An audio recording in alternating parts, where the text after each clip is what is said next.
So the seventh question we have, we need to find out the flux through this disk of radius r when a charge q is kept on its axis at a distance x perpendicular to the disk.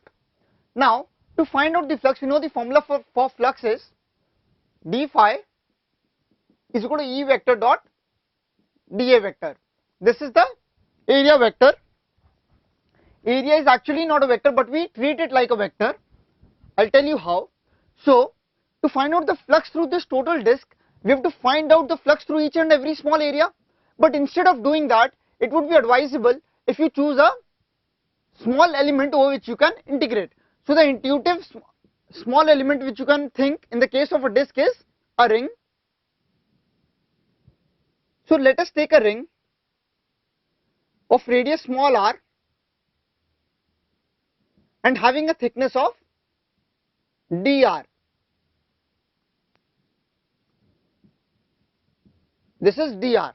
Now this dr is actually very small, but I have drawn it big so that you can see. Now on the axis at a distance x, we have a charge q. Due to this charge q, at this point of the ring, there is an electric field in this direction that is equal to kq upon, this is x, this is r, therefore this is r square root over r square plus x square. This will be kq upon r square plus x square. Now the area vector is always perpendicular to the area concerned. Therefore let us take it this side. This disk is actually like this. The side view of the disk is at a distance x, we have a charge q. This is the side view of the ring. This is at a distance r, small r. Here is the dr thickness, and here we have the electric field like this, E, and the area vector is perpendicular and like this. So there is an angle theta which the electric field makes with the area vector. Therefore the dot product can be written as E into dA into cos theta. So this gives us the small amount of flux through this part of the ring. So when we go through the total ring, the area of this ring is 2 pi r dr. So we can write, so when we integrate this E vector dot dA vector over this whole ring, for every part of the ring we'll get the same E into dA into cos theta. So this dA will club to give E into cos theta into 2 pi r dr.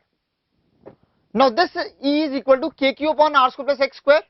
Therefore the d phi, that is the small amount of flux through this entire ring, comes out to be equal to kq cos theta 2 pi r dr upon r square plus x square. Now always remember, it is always favorable to do integrations in terms of angle theta in physics. So instead of doing integration in terms of r, we will try to convert r into theta.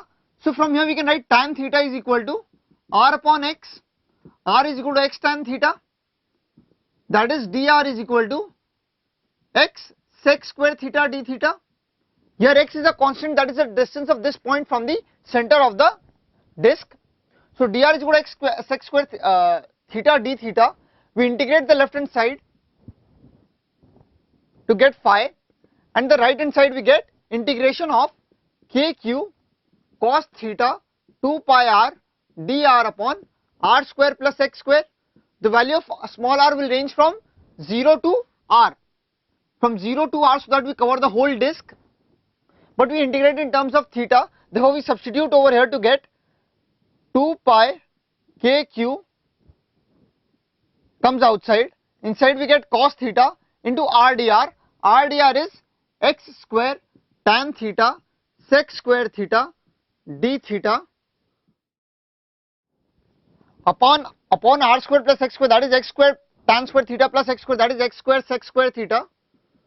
So this gets cancelled and we get integration sin theta d theta, and the limits will be from theta ranging from 0 to tan inverse of capital R upon x.